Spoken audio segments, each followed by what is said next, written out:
চিঞৰ।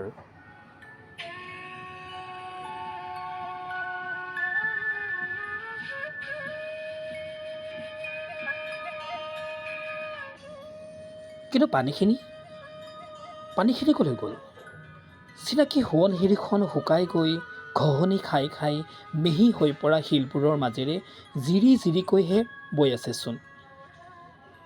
নৈখনৰ সৈতে মহিৰামৰ আজন্ম সম্বন্ধ।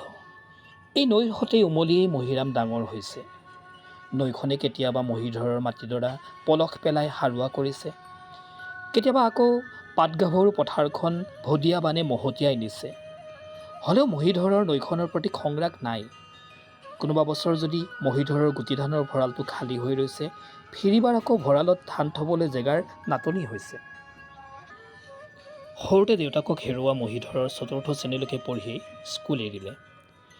তেতিয়াৰ পৰা এপোৰা ৰুপিত মাটি আৰু টুলুঙা নাওখনেৰেই মহিধৰে টুলুং ভুটুংকৈ সংসাৰৰ নাওখন চলাই নিছে। নৈখনৰ সিপাৰেই কৰিমহঁতৰ গাঁও, ইফালে মহিধৰহঁতৰ। দুয়োখন গাঁৱৰ মাজত সংযোগ হেতু মহিধৰৰ নাওখন। পুৱা কৰিমহঁতৰ গাঁৱৰ স্কুলীয়া ল'ৰা ছোৱালীজাকৰ পৰা চহৰলৈ বিভিন্ন কামত অহা যোৱা কৰা মানুহবোৰলৈ সকলোৰে বাবে মহিধৰৰ নাওখন খুবেই প্ৰয়োজনীয়। দুপৰীয়া ল'ৰা ছোৱালীবোৰ পাৰ কৰোৱাৰ পিছত এখন্তেক বিৰতি। সেইখিনি সময়তেই লগত অনবৰতে ৰখা খেৱৈ জালখনেৰে মহিধৰে মাছ ধৰে।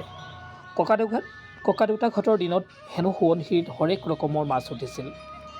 এতিয়া ডাঙৰ মাছ কেতিয়াবাহে উঠে। হ'লেও ১-১.৫ কেজিমান মাছ ধৰিব পাৰিলেও মহিধৰৰ চলি যায়। বিকিবৰ বাবে দূৰলৈ যোৱাৰো প্ৰয়োজন নাই। নাৱেৰে অহা যোৱা কৰা মানুহবোৰেই মহিধৰৰ মাছৰো গ্ৰাহক। আবেলি মাছকেইটা ধৰি থলেই সন্ধিয়াৰ কামৰ পৰা অহা মানুহবোৰে মাছকেইটা থপিয়াই লৈ যায়। ইমান দিনে এনেকৈয়ে চলি আহিছিল। পিছে আজি এয়া কি দেখিছে মহিধৰে? ইমান দিনে শুনি অহা কথাবোৰ তাৰমানে সঁচা হ'বলৈ আৰম্ভ কৰিছে। বহুদিনৰ পৰা মহিধৰে শুনি আহিছিল, অৰুণাচলৰ ফালে বান্ধি থকা বান্ধটোৱে নৈখনক বান্ধি পেলাইছে। এতিয়া কোন মুহূৰ্তত নৈখন শুকাই যায়, কোন মুহূৰ্তত ৰুদ্ৰমূৰ্তি ধৰে, একো ঠিক নাই।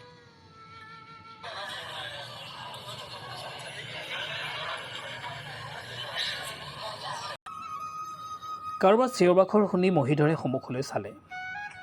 কৰিমহঁতৰ গাঁৱৰ মহিলা কেইজনীমান দৌৰি দৌৰি শুকাই যোৱা নৈখনলৈ নামি আহিছে। সিহঁতৰ হাতে হাতে একোটা পলিথিনৰ মোনা।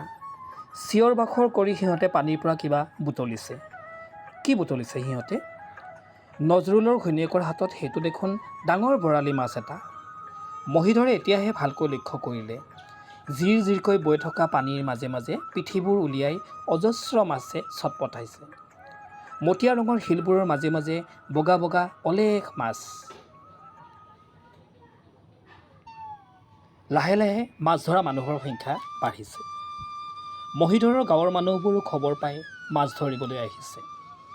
গোটেই নদীখনত মাছেই মাছ, গোটেই নদীখনত মানুহেই মানুহ।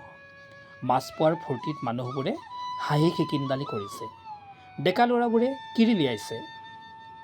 মহিধৰৰ ঘৈণীয়েকেও ২ কেজিমান ওজনৰ আৰি মাছ এটা পাইছে। মনৰ আনন্দত তাই মাছটো আনি গিৰিয়েকৰ চকুৰ সন্মুখত দাঙি ধৰিছে। মাছটোৱে চটফটাইছে। মাছটোৱে যিমানেই চটফটাইছে, মহিধৰৰ বুকুখনো সিমানেই মচৰ খাই উঠিছে। মাছটো মহিধৰৰ ওচৰত থৈ পদুমী আৰু মাছ পোৱাৰ আশাত পুনৰ নৈখনৰ বুকুলৈ ঢপলিয়াই গৈছে। মানুহবোৰৰ কিৰিলিবোৰ চিঞৰ একোটা হৈ মহিধৰৰ বুকুত সোমাইছে। মহিধৰ আৰু মাছটো দুয়োটাই চটফটাইছে।